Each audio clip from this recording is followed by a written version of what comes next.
Unya to, sa sinugdan pa lang mga kaigsunan, mahibuong ka.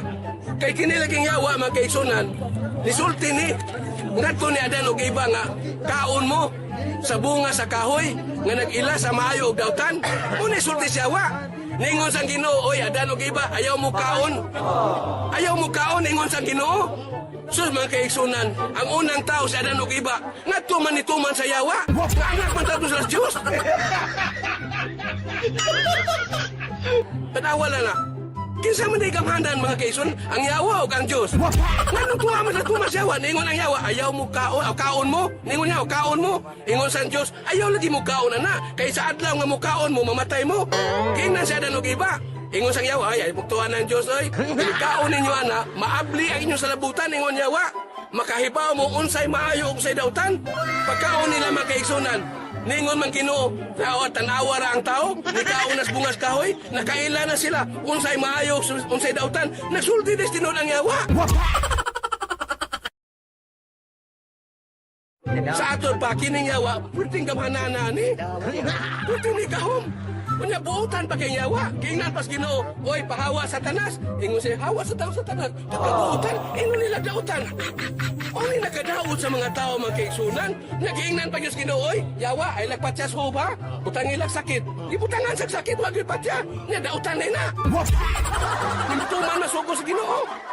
Mao ni nagadaot sa mga Kristiyanos mga kaigsunan. Dili sila musabot sa gibuhat sa yawa.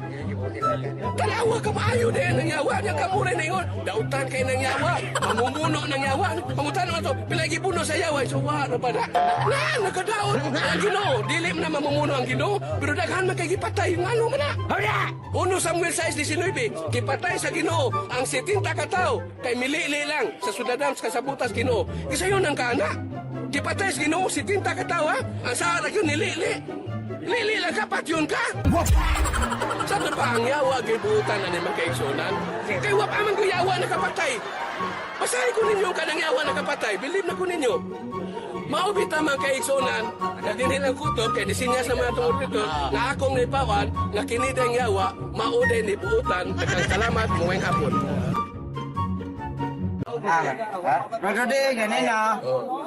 Batod pa ni mo ganina na mas maayo kuno ang yawa kaysa Dios. Kaya ang Dios kuno dagkagipatay. Bisag ang Dios bisilot ra. Dili na may mo na tong kanang ingnon na to nga siya magkasa kay siya may tiksilot. Kanya, ang akong pangutana kay matod pa nimo ang yawa mas maayo man sa Dios. Ang akong pangutana, wa man ta ka mutuog Dios nganong ningon man ka nga mas maayo ang yawa. Wa man ka mutuog Dios nganong nanam kay Dios ron. Nya di lang maayo. Wabe ko muingon mga ang akong giingon mga kaigsunan suma sa Biblia akong nabasahan ba na ang yawa din mas buutan pa kaysa Dios kano man kaya nakapatay man ang Dios bitaw ang yawa wa mao na ang ningong buutan ang yawa kaysa Dios. Mao na mga kaigsunan nga kami amo gyud ning gikon nganong naingon ini man mi tungod ra sab sa Biblia. Ngano man mga kaigsunan? Ngano di man mimutuan ng mga ikaduhang kinabuhi, kanang salbisyon. Di man mimutuan ng ano man. Tungod kay daghan na kay nangamatay. Nagdoktrina sila mga kaigsunan nga human kung mamatay ang tao, mabanhaw, mabuhi pag-usap. Si aning kuro, si aning sali. Dugay kay to din siging wali. Nangumusta ng mga anak. Si Sim, pag wala si Sim namatay. Pwedeng paningkamot ato nga inikamatay nila mamalik sa plaza. Ay ba'y namalik? Doon ay namalik di sa plaza. Tinuray mo ganito po. Naitabog yun naman kay Sunan. Huwag yun namalik. Nga naman, kay kitang tanan na tao lang ta aron mamatay. Mao ginay klaro makigsunan, ginagyo ta mahitabo nga mabanhaw pa ta. Kano ko ang banhaw ta? Ngano makigsunan? Kini sa Biblia makigsunan. Ako giniikwan ninyo nga daghan kayong kontradiksyon sa Biblia. Nga usa sa ni sinungdan, ngano nga di lang mimutuan ning Dios? Nangingon niya mga kaigsunan sa Mateo City 21. City 21 sa Mateo. Dili tanan magsangpit Ginoo Ginoo maluwas. Dili day tanan. Pero basa ni mo Roma 10:13, moingon naman sa ang tanan, musangpit sa ngalan sa Ginoo, maluwas, pagkada kong sulambawan ng Biblia. My dear friends, ladies and gentlemen, I am Rodi Racasa, and I would like to introduce the Philippine Atheist Association, KUNPAA. I repeat, Philippine Atheist Association, which strongly denies the existence of personal God, but willfully advocated the existence of an impersonal God. Indeed, it sounds godless, but then it is also very godly in many ways. We firmly value the importance of education, knowledge, and reason as a basis for evaluation as to what is really good or bad, what is right or wrong, and what is true or false. The Philippine Atheist Association is very strict in distinguishing what is truly real and what is merely imaginary. For us, the human body is the real man, and the real spirit is the output of the life and generating body. No soul or spirit has ever entered or separated from our body. Walay kalag o espiritu nga musod o kuha gikan sa atong lawas. Mao gani atong timaan makaigsunan.